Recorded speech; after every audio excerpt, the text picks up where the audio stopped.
Hey guys, Captain Dylan Hubbard here at Hubbard's Marina, and welcome to the Sunday night live stream show. Hopefully you guys are ready for a great show. We're going to be giving away free stuff. We're going to be talking, fishing, answering your questions, and having a good time. We do this every Sunday night right here at 7:30 p.m.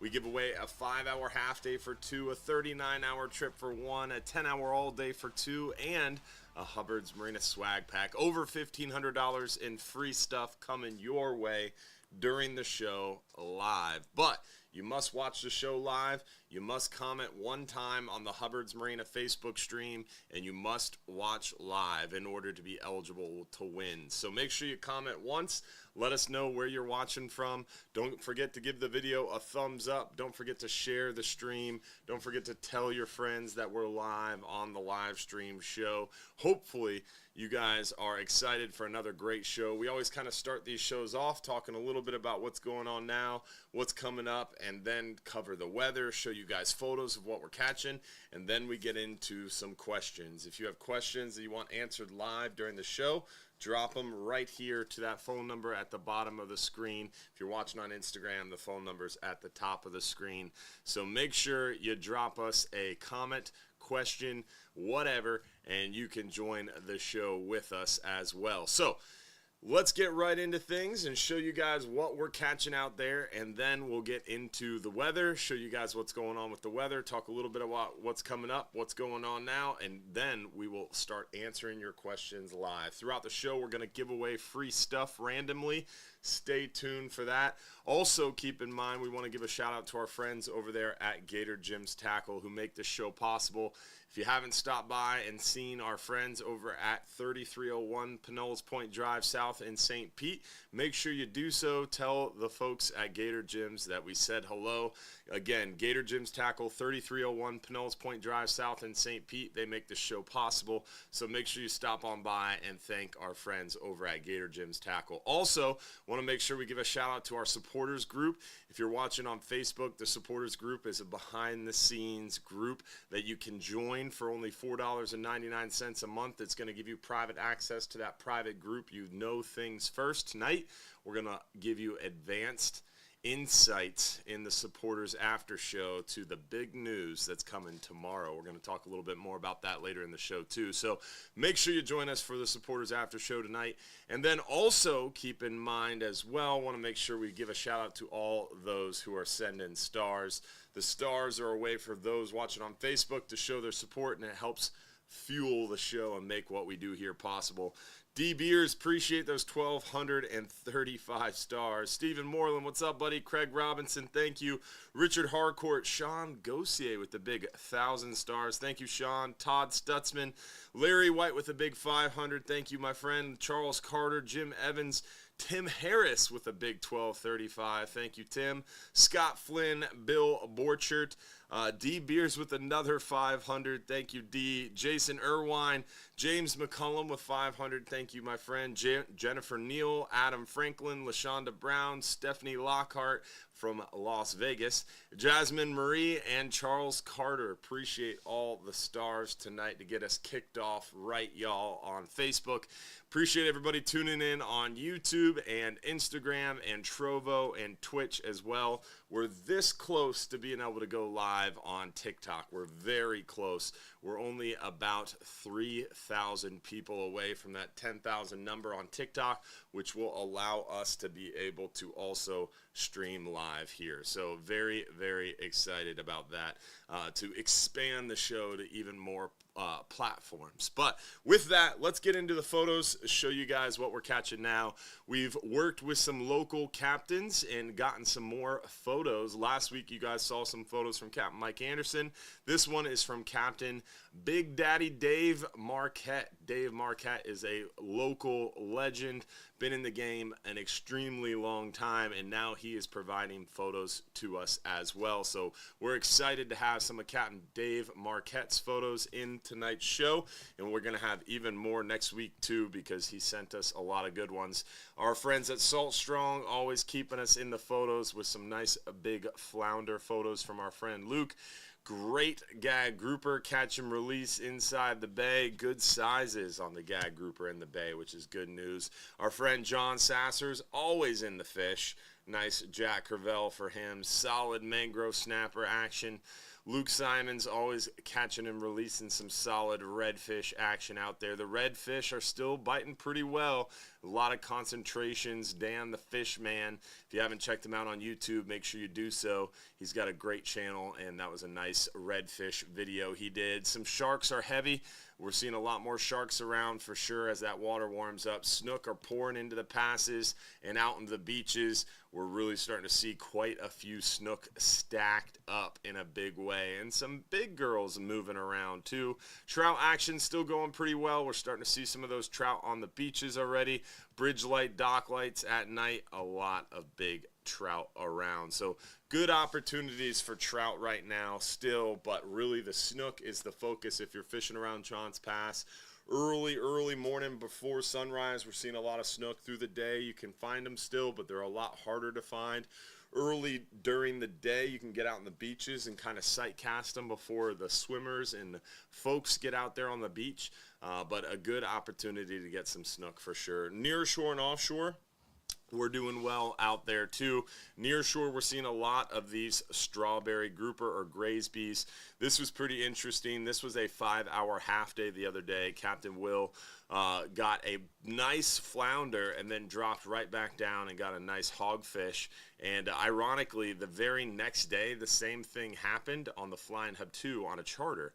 A guest dropped down, caught a really nice flounder, reeled it up, unhooked it, dropped right back down, and caught a really nice big old hogfish in the same spot. So back-to-back days, flounder followed by hogfish. Pretty interesting. Cool story nonetheless. Nice big hogfish from our friend Butch. Some solid lane snapper. Look at this lane Zilla here from the 10-hour all day the other day. That is a big lane snapper. We're seeing some monsters lately. 12-hour night snapper trips, been crushing them. We're really seeing a good push of night snapper action. Unfortunately, the most recent Friday night snapper had to be canceled due to weather. We wanted to get back out there and have another catch like this, but that strong east wind really made it difficult. So unfortunately, we had to scrub it. But you can see here those 12-hour night snapper trips catching some big fish. Look at these 10-hour all-day red grouper too. Some really trophy size 10-hour all-day fish. A lot of those strawberry grouper being caught or Graysbees. Look at that. That's a schoolmaster snapper. You don't see a lot of these in our area. Definitely much further north than normally caught. Pretty cool fish right there. Our friend catching some nice amberjack, catch and release on their boat and sending them over to us. And Big Eye Toro, nice cobia on the 12-hour night snapper, 12-hour extreme trip during the day, caught this 45-pound cobia. Catch and release, big old rusty belly gag grouper. Another one from our friend Taria that was caught and released. Solid hogfish on the hub. Big triggerfish offshore on the 12-hour extreme and 12-hour private fishing charters. A solid red grouper on the private charters. Really a good time to get out there, as you can tell. We're seeing a lot of vermilions, porgies, almacos, lane snapper, solid red grouper action. Nice scamp grouper. You never know what you might run into while offshore. Triggerfish galore. The triggerfish are open all year except for June and July. We're excited about that and hopefully gonna catch plenty more before they close for a spawning season closure come June and July. But red grouper action, really good right now. Near shore, we're seeing them about 70, 80, 90, 100 foot of water. Then offshore, we're seeing them anywhere from that 100, 110 foot all the way out to about 160, 180 foot. Is where we're really working right now on our 39-hour trips, 44-hour trips, 12-hour extreme trips, and doing really well. So good opportunities to catch plenty of fish. Pelagic action is going well.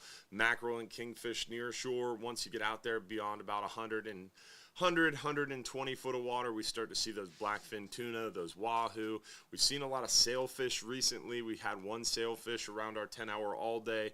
We've seen some sailfish out there on the 39-hour trips too. So pretty cool to see the billfish around the area with plentiful kingfish and mackerel near shore and into those offshore waters, and good opportunities to catch plenty of fish right now. King of the Beach was this weekend.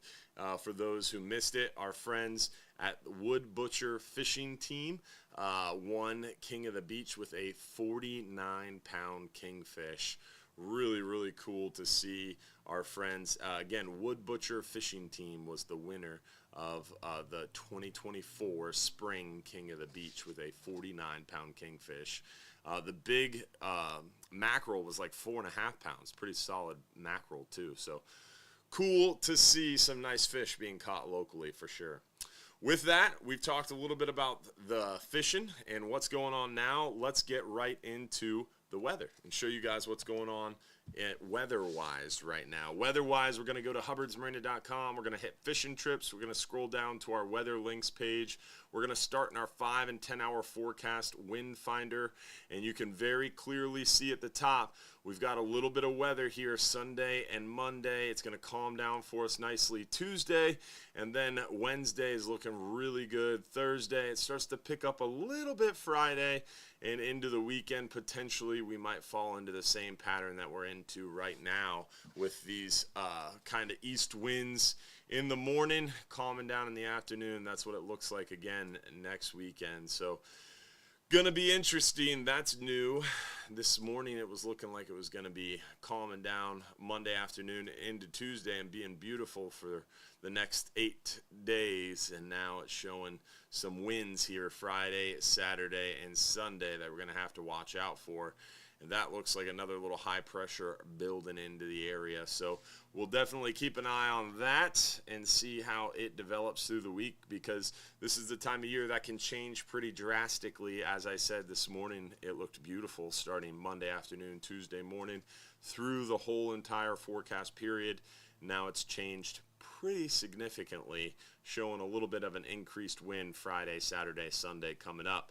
So we'll pay attention to that. We'll keep you up to date through the week as we do our morning live videos on TikTok and a few of them on Instagram and Facebook and YouTube as well. But long story short, a little breezy tomorrow, calming down tomorrow afternoon. Tuesday not looking too bad right now.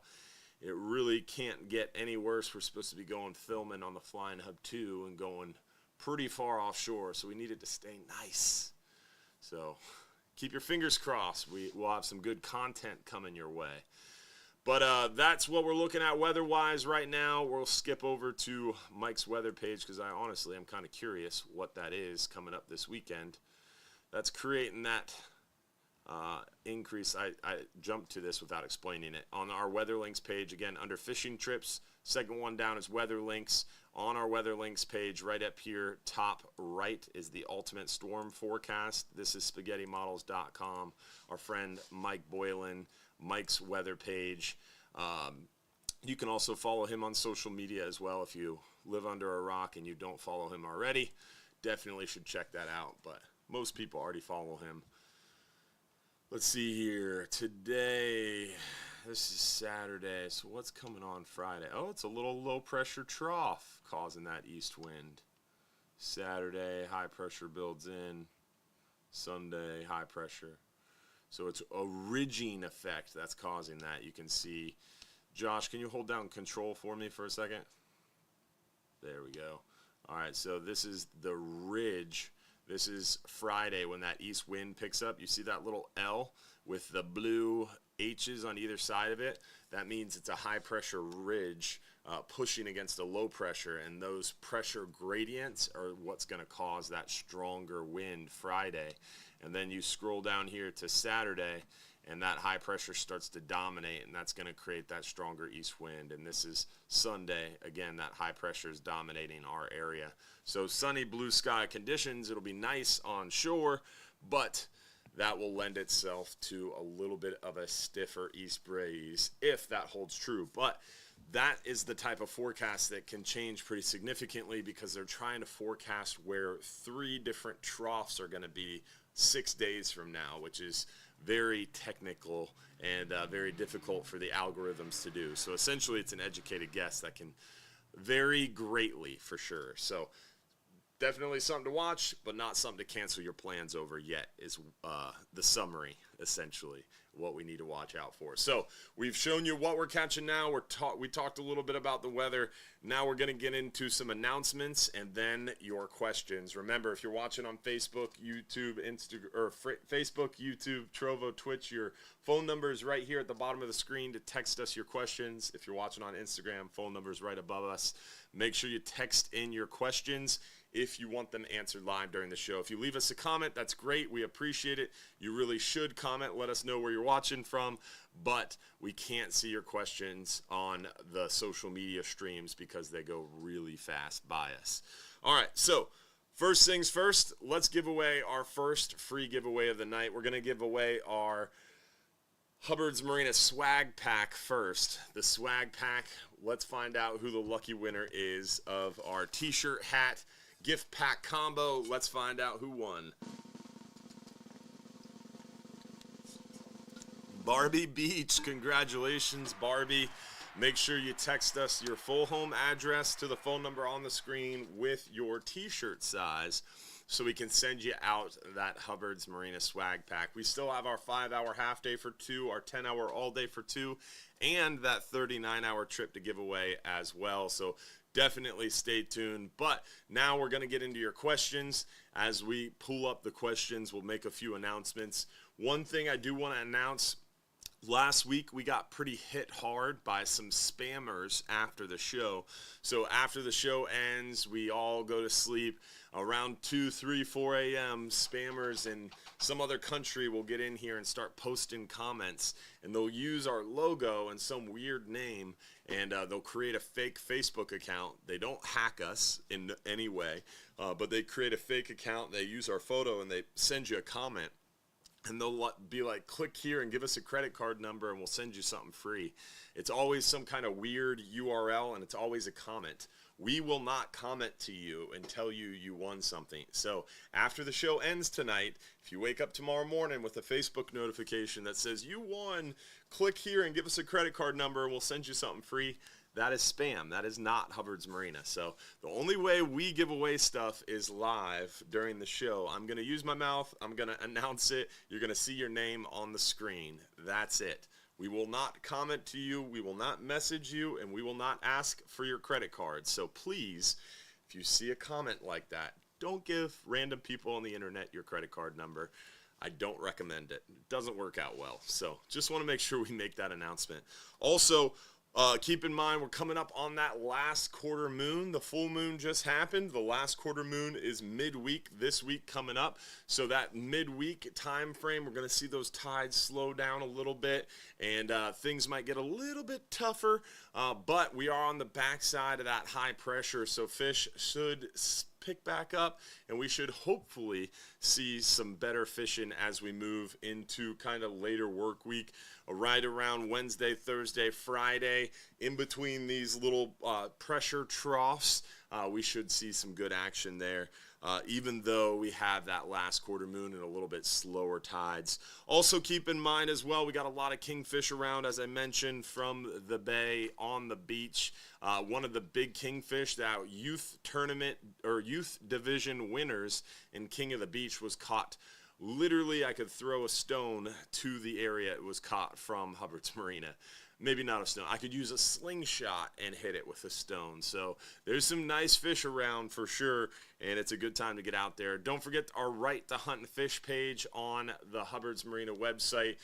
Josh is going to show us here real quick. If you go to hubbardsmarina.com, under the info tab, the very first thing you're going to see is the Right to Hunt and Fish page. Make sure you check this out. Make sure you take the pledge if you're interested in preserving Florida's right to hunt and fish. If you like clean water, you like nice preserved land, check out the Right to Hunt and Fish page. It's all about Amendment 2 that's coming up.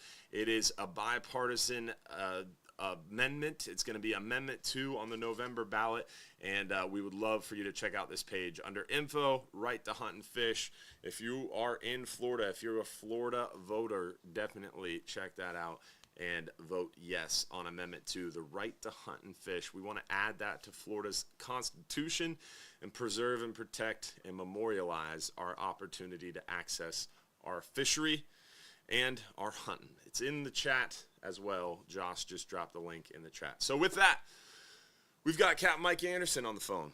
Let's chat with him real quickly, and then we'll get into your questions, y'all, for question time. What's going on, Capt. Mike? How are you, buddy? Is he there?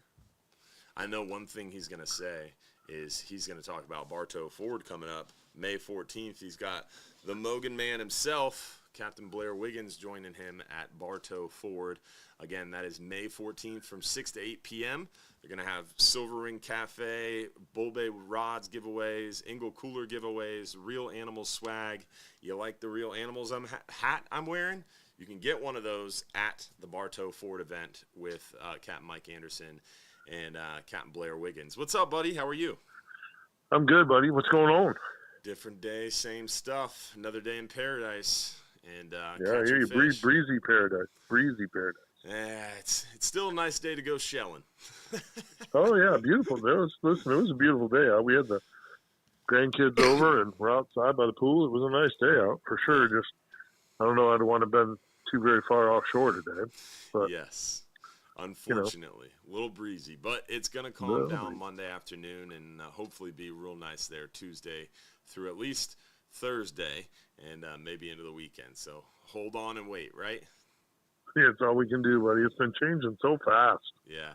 Even the extended forecast, hasn't seemed to be holding steady. But, it's all good stuff. There's a lot of fish to be had. There's a good bite out there. So, yep. You just got to find that window, get out there and get it done. All we can do. And the kingfish are thick. We've seen a lot of tarpon showing up. They're still catching a lot of tarpon in the bay. Yeah, the tarpon, well, I wouldn't say the bite's been great yet. I would say a lot of fish showed up here, especially over the last 3, 4, 5 days. We have a pile of fish. I don't think the bite's been great, but the tides haven't been great. And I imagine some of it got a little boogered up at the last couple of days of this wind. But, the early signs of what we're seeing is super positive. Lots of fish poured in. So, I anticipate as we come up on this new moon that it's going to get really, really good quick would be my guess. Nice. So, yeah, I've got some guys that have already been texting me like, hey, do we have enough fish to make this work? And I think we're going to have it. I think we're going to have enough fish that we're going to have to start fishing for them here for the next week. That's awesome. So, yeah, it's a good thing cool. For sure. It's a great thing. I like being able to mix it up. Snook and redfish and trout are kind of a staple, and then when you get those days that you can go king fishing or mackerel fishing on the beach, that's a bonus. And then you get a little break because you have some days you can mix in some tarpon, which is great. And then pretty soon we'll be in a mad snapper bite, as we get into some of the warmer months. And some days you'll snapper fish a little bit, and that breaks it up a little bit. So, it's all good stuff, man. We're so blessed to live here. There's so many great things to go do. Yeah, it seems like those snapper are starting to trickle in already. We're starting to see quite a few around the docks. It's crazy down at I guess it doesn't hurt to say it, at our docks, whether it's Hubbard's Marina or Don's dock, as they're cleaning out the shrimp tank and dumping the dead shrimp in. It is nuts. The biodiversity that is now coming up to the surface, and it's so clear you could really see the whole array of species, and it's huge spadefish, massive numbers of snook, and some big snook, and then also some big, thick mangrove snapper have shown up the last couple days. This morning it was impressive. A couple live shrimp got in the net with the dead ones, and dumping them in the water, the live shrimp stay up on the surface, and mangrove snapper were coming out of the water like the Kubera do over there at Zancudo Lodge to eat shrimp off the surface. It was pretty nuts. They were tail walking. Yeah, so they were excited. You should be videotaping that stuff. That's very cool. It was live on TikTok. You can check it out. There you go. Yeah, I get it. I get it. I'm not surprised. That's very cool. Yeah. Those fish get dialed in around the marinas that have, snook or shrimp tanks. Mm-hmm. They get dialed in. They know that every so often there's a free meal right there. So, life is good. I don't blame them. I wouldn't leave either. Yeah, it's like one of those feeders in the woods that Mahoney has, Yeah, with the spotlights right. on it. Oh yeah, exactly, Same thing. exactly. Yep, no doubt. Yes, sir. So Yep. we've got mangroves are picking up. You still seeing some sheep's head? I mean, I saw a lot about a week and a half ago. I haven't really seen numbers of them recently. Seems like they're I starting haven't to been. thin out. I haven't been fishing the docks much. Yeah. If I'm, it's just not been that time. We've been fishing a lot of oyster bars and things like that. So, Yeah. I haven't seen a lot. Most of the really good report I had on them was coming from you. Yeah. So, it's just a fish I don't even think about till it gets cold, till we start to get some of those bigger ones in. Yeah. So, snook, redfish, trout, mackerel, kingfish, tarpon. Shouldn't be long before we start to see some triple tail as well. So that'll be kind of exciting. So, you'll get a little bit of a cobia run here too. You're going to start to get these big crab flushes. Yeah. So always keep your eyes open for some cobia when them crabs start to flush out of the bay. So, that's another fish to look out for here over the next, 2 months. Yep. So yeah, we're in the middle of it. We're headed here into May, and, April, May, June, my 3 favorite months of the year. Just doesn't get any better. There it is. Well, we Yeah, appreciate it, brother. As always. Yes, sir. Thanks for the update. All good stuff. Yeah, man, get out there. Them snook are on the move to the beach big time. So, just kind of work them transition spots. And even there's already some fish out on the beach. So you can even, hit your favorite beach haunts this time of year and start to get on them big snook already. So it's good stuff. Everybody have a great week. Tight lines and catch them up. Yes, sir. We appreciate it, Mike. Thank you, buddy. All good, my friend. Talk May soon. 14th. Don't forget as well. Did I miss Yeah, anything? come on out and see us. No, I think you were good. Yeah, Cam Blair Wiggins, the Mogan Man, yeah. There it is. How many years has he been on TV? It's over 25, I know that. I think a year, either last year or the year before when I got talking to him, I asked him that question. He said 25 years, so he's probably at 26 or 27 years now, which is ridiculous. That's like 45 years combined television knowledge between the two people at that seminar. That's pretty impressive. Well, we're gonna hopefully let Blair do all the talking. He's got such a big personality. He really does.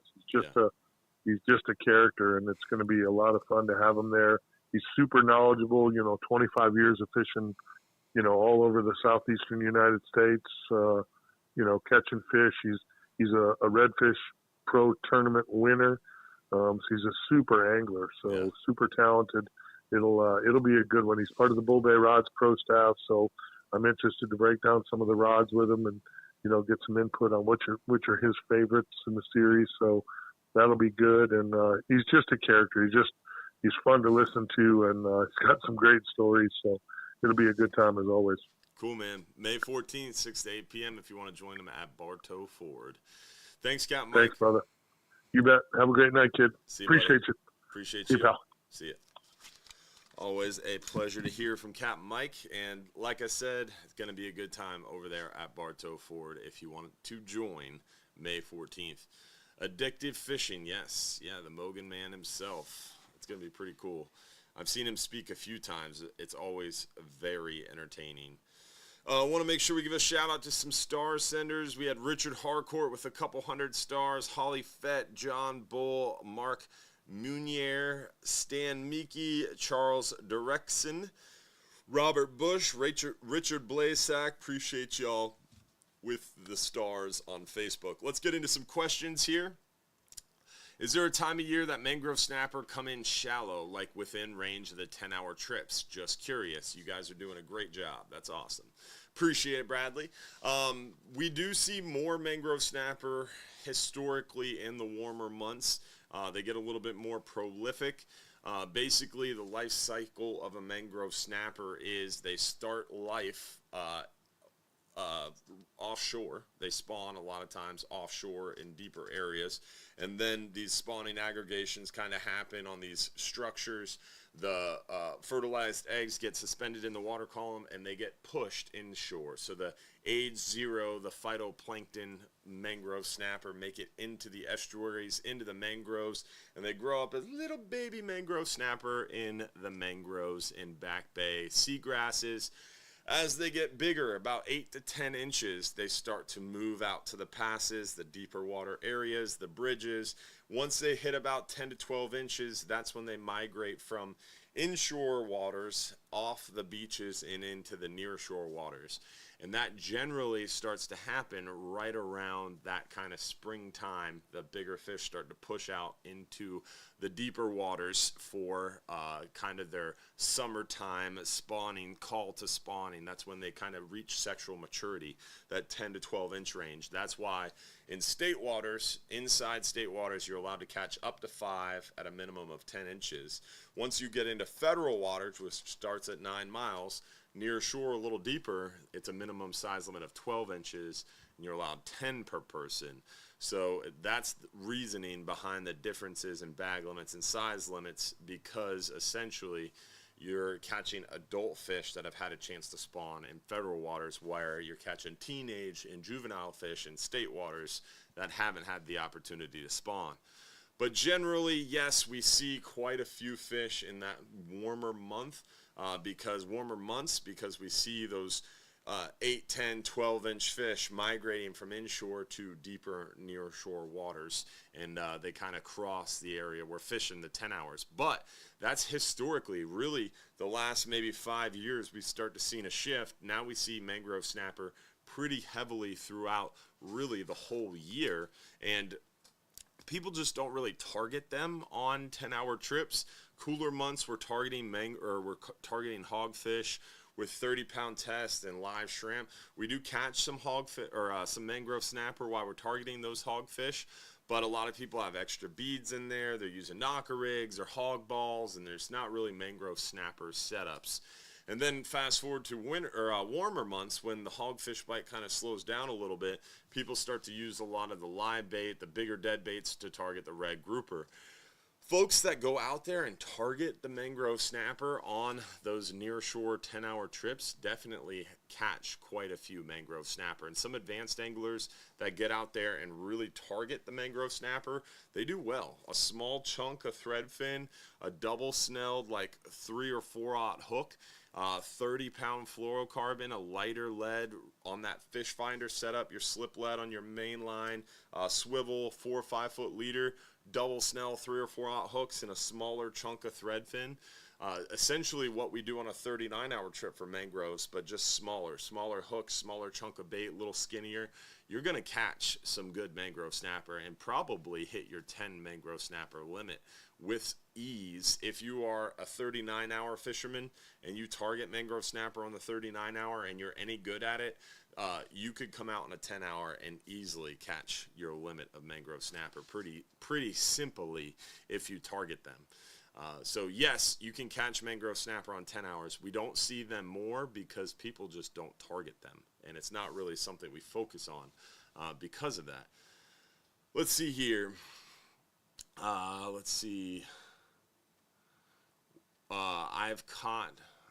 I'm only 10 years old, and I've caught 28-inch kingfish. How do I catch bigger kingfish? Bigger kingfish are going to be trolling a bigger spoon. You're going to keep away from those smaller fish, so they make those 6 and 8-inch king spoons. That's going to help you behind a number 1 or number 2 planer. That's what we do on our 5-hour half days on the way offshore, behind a 6/0 reel or 9/0 reel, 60-pound main line. We'll troll like a number 1 or number 2 planer, and then about 14 to 18 feet of about 60-pound mono between the back of the planer, a little snap swivel on the back of that planer, and then a snap swivel in front of your spoon. The drone spoon by Mirror Lure is my favorite. It works really well. Also, finding some birds, finding some bait, chunk in some dead thread fins out there. You can cast net right at the Johns Pass Bridge right now. There's a ton of thread fins out there. And keep some alive, keep some dead.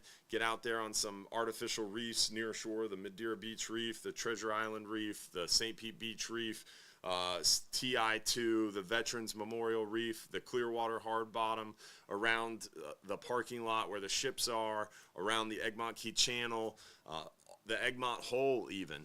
Any of those areas, get out there and chum up with some dead thread fins, cut up some thread fins, get some chum going in the water, and you can drift with a kingfish stinger rig and a live thread fin. You're going to really, really do well. I heard from a lot of people during King of the Beach the thread fins were working well. And right on our website, if you go to hubbardsmarina.com, Josh is going to show us here real quick.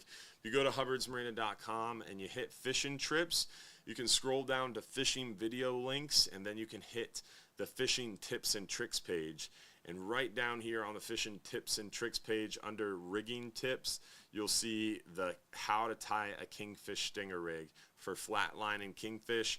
Smokey will show you how to tie that specialized kingfish rig right here. So really, really good option for your king fishing fun, and definitely a good way to catch a bigger kingfish. So hopefully that helps you catch your next big kingfish. I have a 6-hour trip booked on the Hub 2 for mid-May. Definitely I would be targeting May, the amberjack come May. Amberjack are going to be open in May. We have the second to last month for red grouper. We've got triggerfish open. That's the last month to catch triggerfish. So that's what we're going to be targeting on private fishing charters, and even the 12-hour extreme trip in May. Those amberjack, fat red grouper, triggerfish, and seeing a lot of mangrove snapper as well. I have some strong spinning setups for big fish. Would you advise against a large spinning setup for grouper? 100% I would advise against. Don't use spinning rods and reels offshore for bottom fishing. Especially don't use big baits, live baits, because you're going to run into a problem. A spinning reel is simply not set up to give you the physics, right? So with the spinning reel, you're using one arm to pull that rod up and the other arm to reel, whereas a conventional reel is across your body. The back of that conventional reel is underneath your right arm. Your left hand's in front of that reel, so you're using your whole body to fight that fish. It's not just one bicep. So just the physics behind holding a conventional reel makes them superior.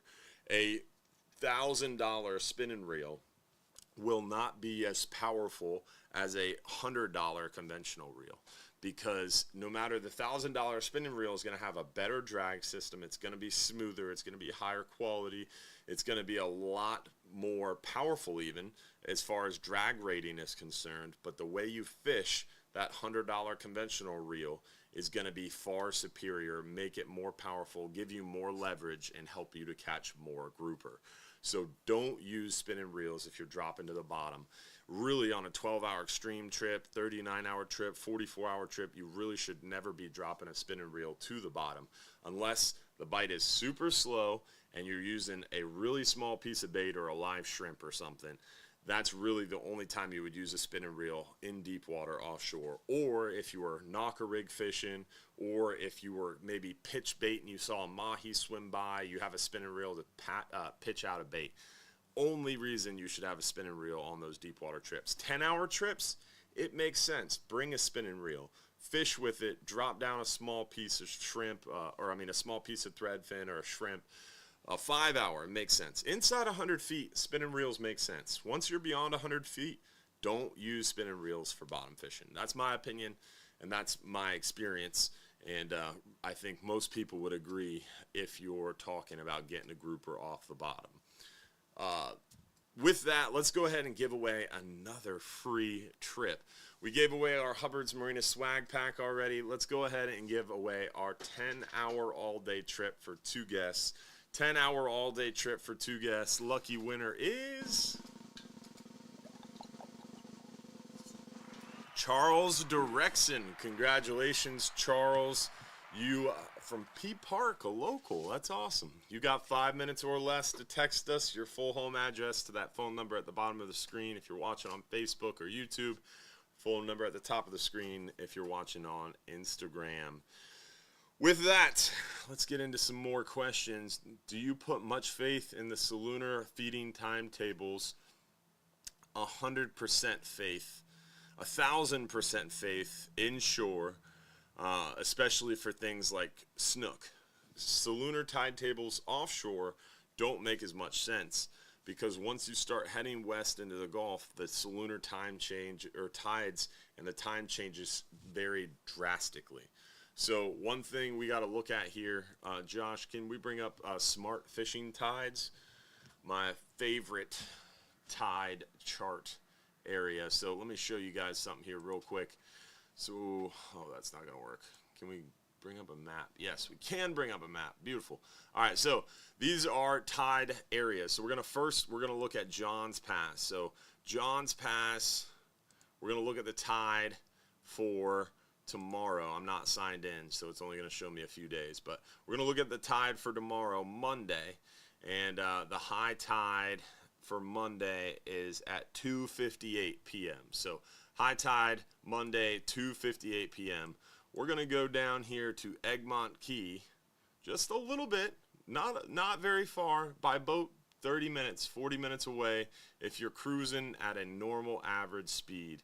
Not far away at all. High tide on Monday. You got to look at the right day. 2:31. So that is a 20-minute difference at only a couple miles away. So you start to move a couple miles, those their tidal times vary drastically as you move north and south. Same thing happens as you move east and west. So when you start moving around, the tidal times shift. In a salooner major and a salooner minor, tidal ranges are only narrow windows based on high tide, low tide, and changing tide times. So if you start to move west, those salooners are going to change. So a lot of people will put a lot of stock in a salooner if they're like, say, a snook fisherman. If I'm fishing Johns Pass, I'm going to look at smart fishing tides. I'm going to see when that salooner is, and I'm going to time my bait being in the water around that salooner major, because I know those snook are going to feed much heavier around that salooner, and I'm going to look specifically at the exact spot that I'm fishing, the closest tidal station to the exact spot I'm fishing, to give me the most accurate salooner major tide. Now, that doesn't work if you go offshore because there's no tidal stations next to where you're fishing, and there's some really complicated algorithms where you can kind of try to guess, but ultimately, to answer the question, yes, I put a lot of stock in salooner major and minors when I'm inshore fishing, for snook specifically, but other fish too. But as I go offshore, I forget about them because that is only one variable and it's impossible to really have it down pat with any sort of realism. What's a good source to find local fishing clubs for youth novices to attend? I wouldn't say there's a good central source, but there's a few really big local fishing clubs that you should definitely check out. Old Salts being one of the longest running original around the area. Old Salts Fishing Club, they meet monthly.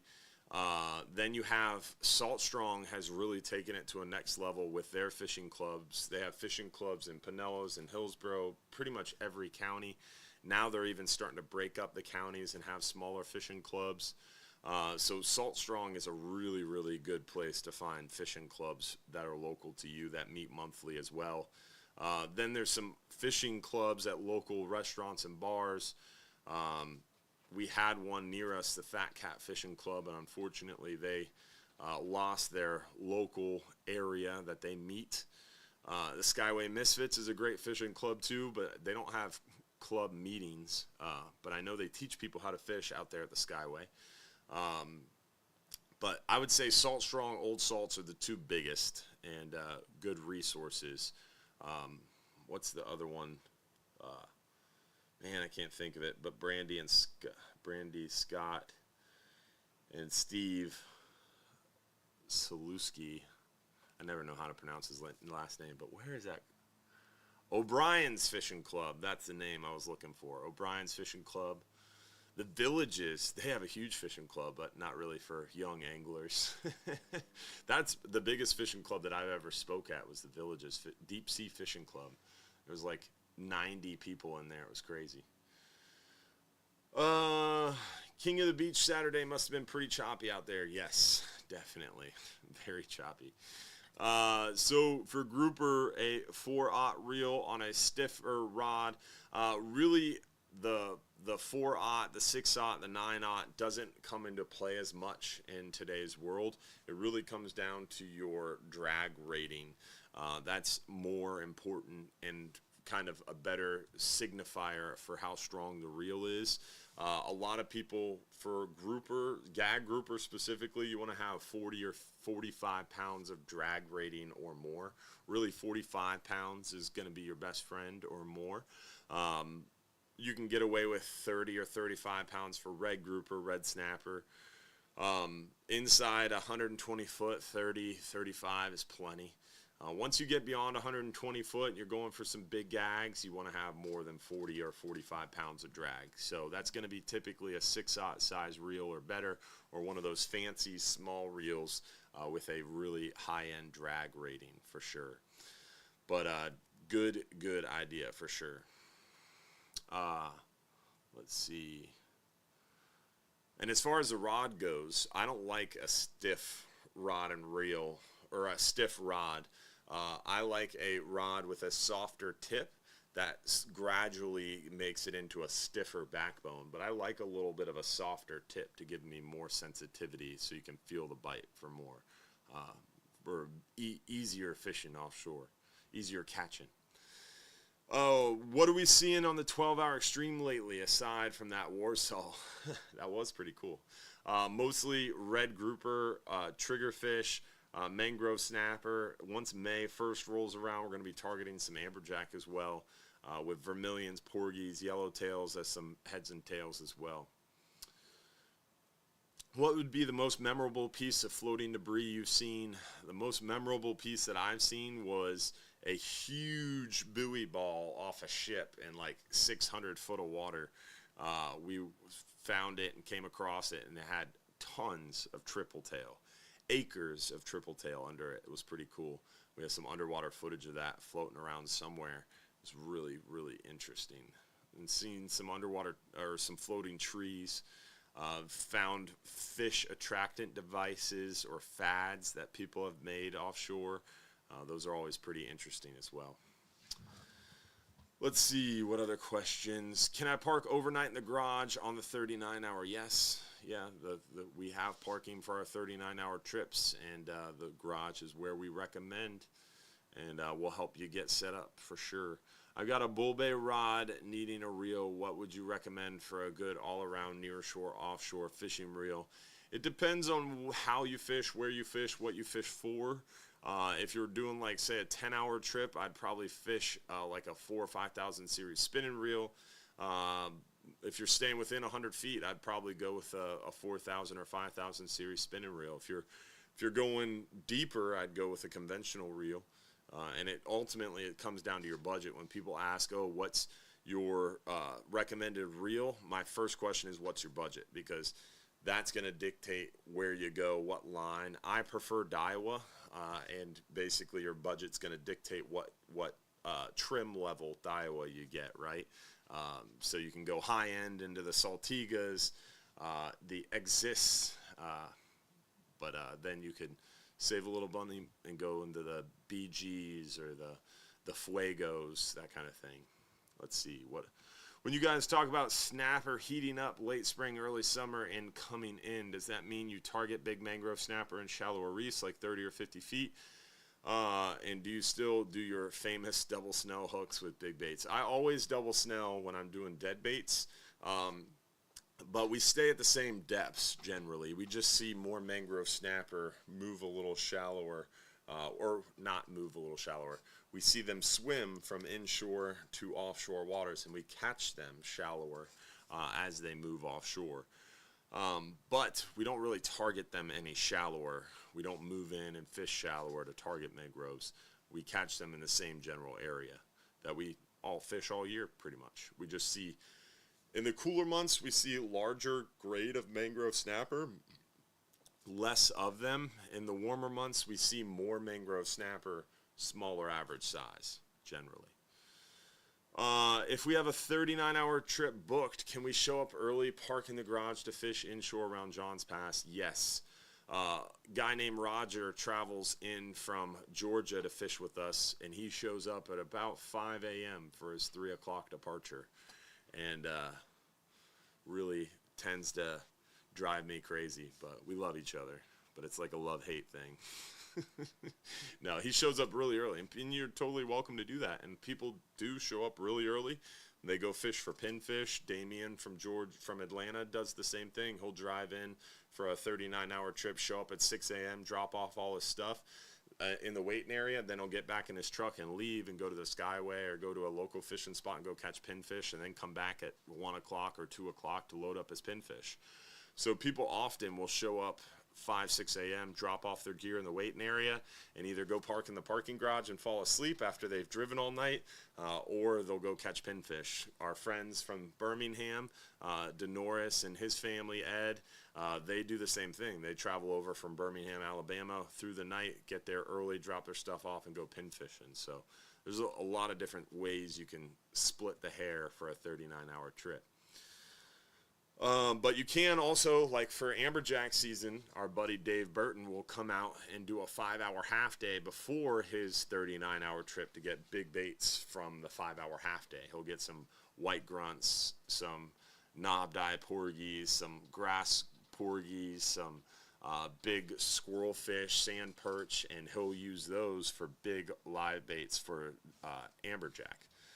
And then there's Sheriff Bruce Johnson said, I've woken up a lot of folks waiting for your boats. Yes, it is a common occurrence that people will sleep in the garage before trips. Let's see, do we have any other questions floating around? Let's see here. Got lots of people watching on Instagram. Thanks for joining us on Instagram. Young children looking to go fishing, definitely the 5-hour half day is a great opportunity to go fishing at any age, level, experience. It's a good way to kind of get your feet wet. Advanced anglers go out there to catch bait, like I mentioned before, but young people, 1 year old, 2 years old, 3 years old. Captain Joe just took his son Brody out there. Again, he's like, I think Brody's 2.5-ish, I want to say. And he went out fishing recently on a 5-hour half day. Captain Garrett raised his kids on 5-hour half day trips. Jack loves the 5-hour half day at 4 years old. So really, once they're old enough to hold a fishing pole, they're experienced enough to go on that 5-hour half day. It's fun for the whole family for sure. A 10-hour trip goes a little bit further, a little bit longer, kind of that next level up for intermediate anglers, a little maybe young teenagers, and then you get into the specialty trips, the long-range trips, the 12-hour night, the 12-hour extreme, the 39-hour, then they need to be a little older, at 13, 14 years up. What is the correlation between Don's Dock and Hubbard's? So Hubbard's Marina operates Don's Dock, so when you buy fuel, bait, ice, beer, seafood at Don's Dock, it is a Hubbard's Marina business. We just operate it under the Don's Dock name because it's historical and paying homage to the Don's Dock legacy and legend. But we took over operations at Don's Dock in October of 2022, and we operate the seafood market down there. We sell bait, fuel, ice. It's really, really cool, so definitely check it out for sure. Venting fish seems to be more harmful than a sequelizer for barotrauma. If mortality is a big issue when calculating seasons, shouldn't venting be banned? So there's actually a bunch of studies. I'm the chair of the Outreach and Education Technical Committee. I'm the chair of the Reef Fish Advisory Panel. I sit on the Data Collection AP, and we work really hard around outreach and education surrounding barotrauma mitigation, discard mortality mitigation, and venting and releasing. And I worked on the Return 'em Right project, returnemright.org. If you haven't checked it out yet, make sure you do so. And the Return 'em Right project, the Return 'em Right website, the whole thing was a $30 million project funded by NERDA money. NERDA money came from the BP oil spill, and this $30 million was used to buy a bunch of sequelizers, distribute them to recreational fishermen, and to help stand up an outreach and education course surrounding discard mortality, barotrauma mitigation, and it also funded a bunch of scientific research, and that scientific research has proven and shown venting and descending devices are almost equal as far as the ability to mitigate barotrauma and barotrauma impacts if used properly, and that is a huge asterisk. Average Joe angler, yes, a descending device is better. A descending device should be the go-to. You should avoid venting for average Joe angler.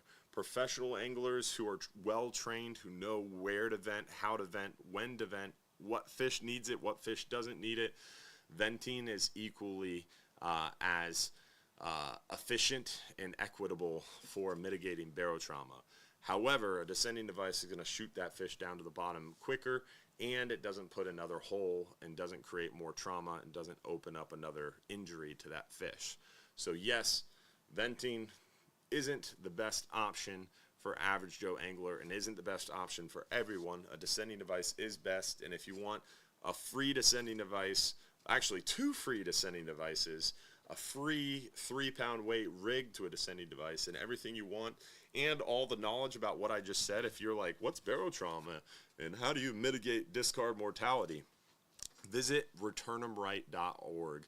Again, it's returnemright.org. Josh will drop the link into the chat. It is a great website to get $100 in free stuff, and it's about a 10-15 minute course. It's going to teach you all about everything I just talked about, and it's going to give you $100 in free stuff. So check it out. Make sure you take the course if you haven't done so already. And at the end of it, you enter your home address. They send you a bunch of free stuff. It's all BP oil spill money, so go get a piece for yourself. Let's go ahead and give away another free trip, and then we'll answer a few more questions and wrap this thing up. We have to give away our, I think it's our 5-hour half-day trip for 2 guests. We gave away our swag pack, our 10-hour. Let's see who won our 5-hour half-day trip for 2 guests. Lucky winner is our buddy Keaton Kip. Congratulations from Minnesota, Keaton. That is a great option to go fishing on the 5-hour. Catch some bait for your next 39-hour, my friend. All the way from Minnesota. I bet it's cold up there still. Sorry. Shouldn't have said that. Feel bad for you guys. That's a name I haven't seen in a while. Yeah. Salt Strong did a video last week about in-depth tests, mono versus fluoro leaders. Tests basically came back as a tie in results with price variance, mono wins. Yes, it has changed dramatically over time. And I don't know, I watched one of those recently, and they talked a little bit about that. I don't know if they emphasized it as much in the most recent one, but definitely mono has advanced significantly in technology. So when I was younger, 10, 12, 15 years old, fluorocarbon was far superior in abrasion resistance. It didn't have the memory mono had. It didn't have the stretch mono had. It was far superior in my opinion. Over the years, the last 15, 20 years, technology has advanced so much. Polymers and different scientific technologies. Really, there's some monofilaments on the market now that are equally as abrasion resistant, lacking memory, and less stretchy than their other counterparts were 10, 15 years ago. So yes, I would say their tests, Salt Strong takes a very scientific approach to those things, and I think the results speak for themselves. So to answer your question, yeah, mono makes sense in a lot of cases now.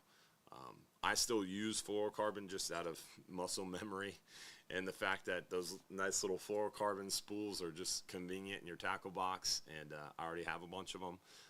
But yeah, it makes sense. Slow pitch jigging trips for 2024. You can hop on any 12-hour extreme, 39-hour, 44-hour, and do slow pitch jigging trips. We don't have specific slow pitch jigging trips that only slow pitch jig this year, just because we didn't have the demand for them. And we saw kind of a drop off last year in demand for those slow pitch jigging only trips. So we have backed away from just jigging trips, and now we offer the ability to do some jigging on any of our trips, and it works out really, really well. All right, what other questions do we have? Can you keep Warsaw, Yellow Edge, or Snowy Grouper now? Yes, they're all open, and you're allowed one per boat on the Warsaw, and the Snowy and Yellow Edge are inside your grouper aggregates. Let's see here. It's a fad, slow pitch jigging. It's a little more than a fad. Been around for a while. It started in Japan and Australia, and it's spread across the world into South America, and now it's really popular in the United States and only getting more popular, in my opinion. Now it's like 5 years ago, you would see one person bring a slow pitch jigging rod on the boat. Now every single person seems like on a long range trip will have one jigging rod with them, or at least every group will have one person bringing a jigging rod with them, and it's a lot more common in my opinion. Finn's Fishing Club, that's another big fishing club. Yeah, shout out to the guys at Finn's. I haven't spoke there in a while.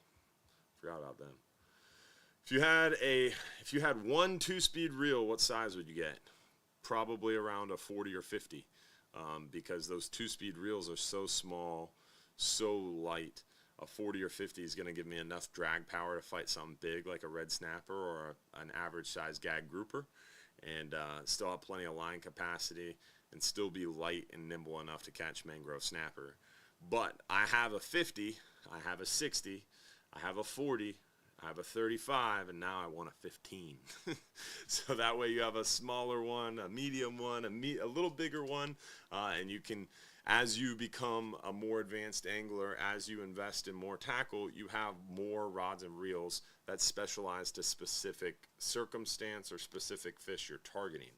A lot of people are like, oh, well, it says you want 3 or 5 rods on your 39-hour trip, so I need to get this and I need to get that. That's not what that means. That means only bring that many to someone like Dan Jackman, who owns 57 rod and reel combos. We want to make sure he doesn't bring all 57, right? We want to make sure he brings 3, 4, maybe 5 at most, which is a lot.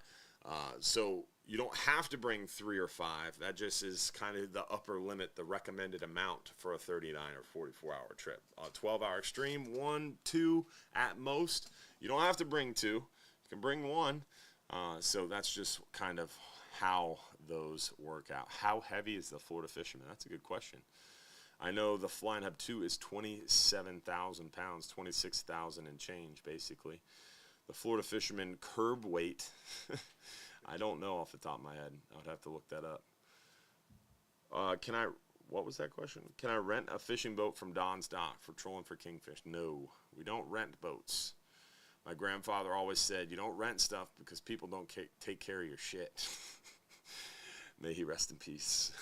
But it's true. We rent fishing rods and reels, and people don't take care of your stuff. We used to rent kayaks and paddleboards, and people don't take care of your stuff.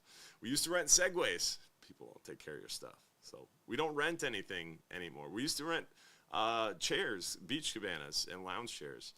People don't take care of your stuff. They literally piled it all up one night and set it on fire. Shout out to that. That happened twice out in our beach cabanas where all our stuff got set on fire. So rentals are not fun, and I would never want to be in the boat rental business ever, because I have a limited experience renting kayaks, paddleboards, beach cabanas, and Segways, and it has never gone well. It's amazing to me. Someone will rent a fishing rod and reel, sign a piece of paper that says, I understand if I break this, I have to replace it. And they'll bring it back broken, and then be surprised if we asked for some money for the broken rod they broke. Or on like a party boat trip, someone rents a rod and reel, and literally I've watched them throw it into the water, like physically eject it from the boat. And then they're confused when we try to make them pay for the replacement cost. It's mind-boggling. So I'd hate to actually rent someone a boat and go through that. That'd be a nightmare. I have an older Penn rod and reel that I bring out, but it's quite heavy, and it's probably from like the 50s. I missed what reel Dylan recommends for offshore fishing. So I would use an old school Penn rod and reel like that for a conversation piece on the mantle. No, I have one of those actually. I have a big Penn 9/0, the classic American-made heavy-duty ones, and I use that for amberjack fishing when I'm dropping a really big live bait.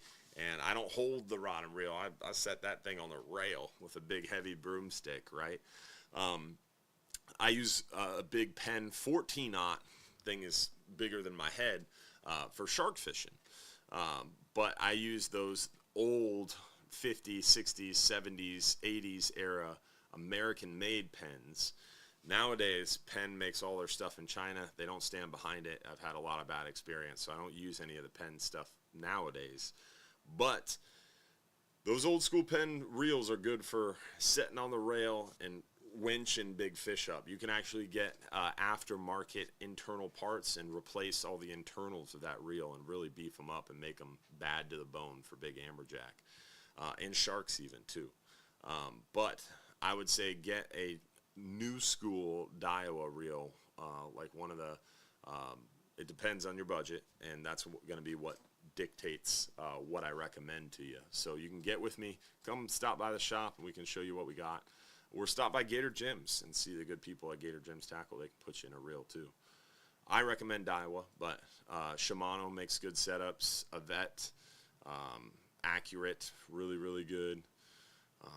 Just don't personally like Penn, but that's me. What's a good setup for trolling on a 39-hour trip? I would use a Shimano TLD 50 LWRSA or something like that. I don't know. We sell it in the shop. It's $3.99. You get 10% off, so it's like $3.50 for that big Penn 2-speed. That's kind of ironic. It is a Penn. No, it's a Shimano. I'm wrong. It's a Shimano TLD 50. So just kidding. I started saying it. I was like, wait, this doesn't make sense. It's a Shimano TLD 50 LWRSA or something like that. I have it in the shop. I can show you. And it works well on one of those cheaper solid glass blanks. You can use it for big amberjack or big gag grouper too. Let's see here. We are out of time. Holy moly, time flies when you're having fun. Remember, if you're in our supporters group, join us for the supporters after show. We're going to hop over there at 8:50, and we're going to have a good conversation about some big news that's going to come public tomorrow, but we're going to let it out in our supporters show. I can't hold it in anymore, but big news tomorrow, noon. Check the Hubbard's Marina Facebook and the Hubbard's Marina Instagram pages tomorrow at noon for our big announcement. Big announcement. And join us for the Supporters Club if you're a supporter to hear that big announcement. And we're going to launch it tomorrow at noon, so hopefully you'll join us for that. Also, remember the right to hunt and fish. Vote yes on Amendment 2. We want to try to get that passed and tell your friends about it. Check out our new fisheries management page if you haven't done so already. It's right on our website. Josh created this super cool page right on hubbardsmarina.com. You can click fishing trips. Go down here to more info, and under more info you'll find the fisheries science and management page. Josh created this with all the helpful videos about how fisheries science work, how fishery management works, what is MSA, what is CDAR, what is the Gulf Council, what is the Gulf Council process, how do they collect their data, how do they count fish, and there's a bunch of helpful links at the bottom of the page on how to sign up for emails, how to get more involved, all that good stuff as well. So check it out. Also, maybe think about a Hubbard's Marina tattoo. If you get a free tattoo, or if you get a tattoo, you get free trips. 2 free 39-hour trips for a Hubbard's Marina tattoo on the lower arm, lower leg. It's got to be dominant. It's got to say Hubbard's Marina and either have our logo or our fish. And you get a free 39-hour trip times 2. So you can use one free 39-hour for yourself and another one for yourself, or you could do it with you and a buddy. But all it is a dominant tattoo on your lower leg or lower arm, and you get that free trip. So think about the Hubbard's Marina tattoo, and we'll see you tomorrow at noon for our big news. We'll see you next week for another episode of the live stream show. Thanks for being a part of our Hubbard's Marina family. Let's find out who won our 39-hour fishing trip for one lucky winner. Lucky winner is Flowers D. Congratulations, Flowers D. You are the lucky winner from Jacksonville. Flowers from Jacksonville. You are the lucky winner of the 39-hour trip for one. Hopefully, we'll see the rest of you next week for another episode of the live stream show. Every Sunday night at 7:30 p.m., every Saturday morning, 6 a.m. to 8 a.m. is our Real Animals radio show. Don't forget to check out Hubbard's Marina on TikTok. Help us grow that TikTok page, y'all. And don't forget, if you're too busy to go fishing, you're just too darn busy. Thanks for watching. Supporters, hop over to the supporters page. We got big news coming at you. 8:50.